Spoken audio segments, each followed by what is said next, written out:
The invisible beginnings. Under the brightest lights of television, he's the familiar face making millions laugh every night. But this success didn't happen overnight. From the tough streets of Brooklyn to the dusty roads of Las Vegas, this story is defined by failure, repeated firings, and the stubborn radio dreams of a young man no one believed in. Jimmy Kimmel's life is, in reality, a masterclass in the art of rejection. The art of the prank, a childhood blueprint. Before he was ever on the payroll of a major network, Jimmy was perfecting a different kind of craft, the psychological art of the prank. This wasn't just about being a class clown. It was about understanding human reactions. In high school, he would spend hours orchestrating elaborate jokes on his teachers and friends, not to be mean, but to see if he could control the narrative of a room. This childhood blueprint, the ability to find humor in the awkward and the unexpected, became his greatest asset. He realized early on that if you can make someone laugh while they're confused, you own the moment. This wasn't just mischief. It was his first unofficial internship in audience engagement. The first turning point, radio obsession. By the age of 10, Jimmy was already recording his own radio shows in his bedroom. School wasn't a priority. It was just an obstacle. After dropping out of UNLV, he had only one goal: to become a cool radio DJ. He started as an unpaid intern at KZOK-FM in Seattle, playing characters who made prank calls. His first major heartbreak came in Tampa at WRBQ. He was hired, only to have the entire crew fired a few months later. Jimmy was left penniless with a wife and a newborn baby. The hustle. The years before the fame. Before fame finally knocked, Kimmel lived the life of a professional nomad. His chronological journey through the lost years reveals a man willing to do anything to stay near a microphone. Kitchen prep worker, chopping onions in professional kitchens to make ends meet during his college years. Wedding DJ, one of his most hated jobs, where he learned the grueling task of trying to force people to have fun. T-shirt designer.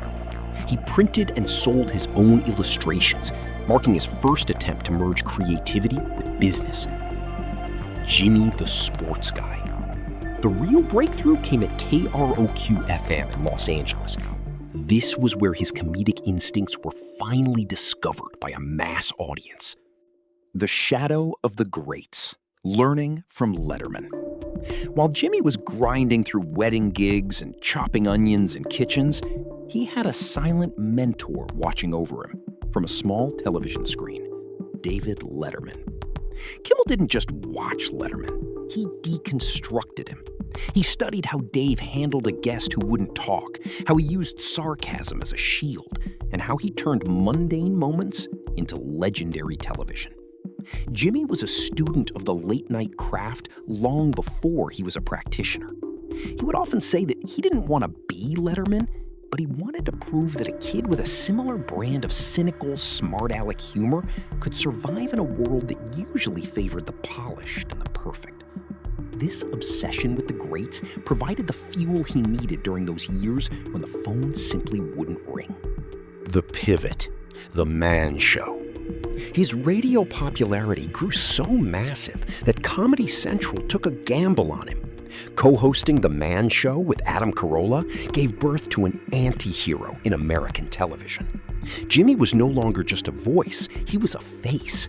But for him, this wasn't the peak. It was just a stepping stone. He had his sights set on the late-night throne. The ascent and the human transformation. When ABC took a chance on him in 2003, the early years of Jimmy Kimmel Live were a disaster. Ratings were abysmal, and he struggled to book A-list guests. The show was on the brink of cancellation. But Kimmel adapted by creating his own brand of chaos.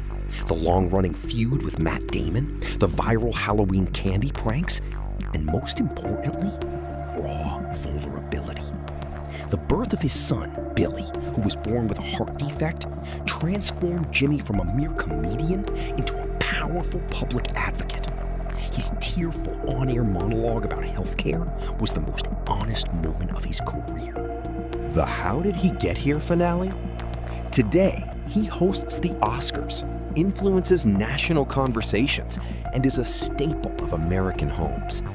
But he is still the same kid who was once told he was too amateur for radio while wandering the streets of Seattle, unemployed. Jimmy Kimmel's story isn't just about talent, it's about refusal to quit. The road from Brooklyn to Hollywood Boulevard was paved with persistence.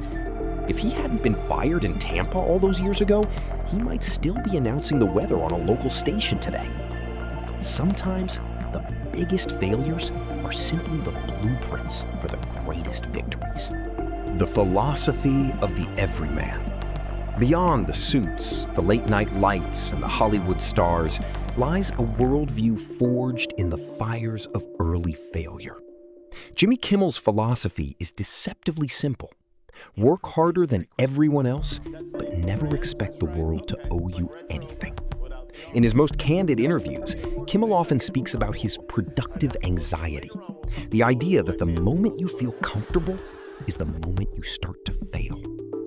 He remains the most hands-on host in late night, often staying late to rewrite his own monologues, a habit born from those early radio days when he had to be his own producer, writer, and technician. For Jimmy, success isn't about the applause, it's about the craft. He famously said that he views his job not as being a celebrity, but as being a problem solver who just happens to use jokes as his tools. But perhaps his most profound outlook is his embrace of the temporary.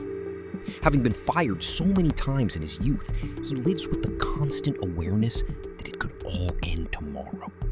This isn't a source of fear for him, but a source of freedom. It's what allowed him to speak so fearlessly about his son's health and national issues. He realized that a platform is wasted if you're too afraid to lose it. As he often tells those starting out, don't try to be famous.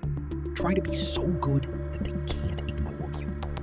He didn't climb the ladder by looking up at the prize. He climbed it by focusing on every single rung. Jimmy Kimmel is a reminder that every man can reach the top, not by changing who he is, but by being the most relentless version of himself.